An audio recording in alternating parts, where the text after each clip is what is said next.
Hi everyone, I have come on with a project share today. This is a rosette tree canvas that I've made, and the embellishments are from Lesley Crafts, her October Christmas kit.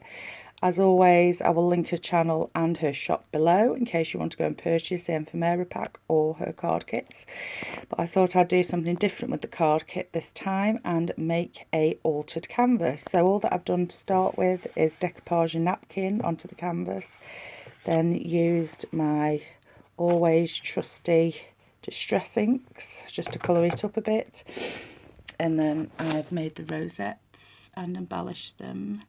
And I've also stuck, as you can see there, you can see a bead in bead caps, and I've also stuck little gems on as well, just to bling it out. Really quick, really simple to do. The tree trunk is actually a piece of craft card that I've run through my wood embossing folder and stuck on, but it's a really easy, quick and different project to do, and it will look nice on the wall, and especially with having a little girl, the pinks will really appeal to her. So this is actually going in Lizzie's room for Christmas. Thank you very much for watching, and goodbye.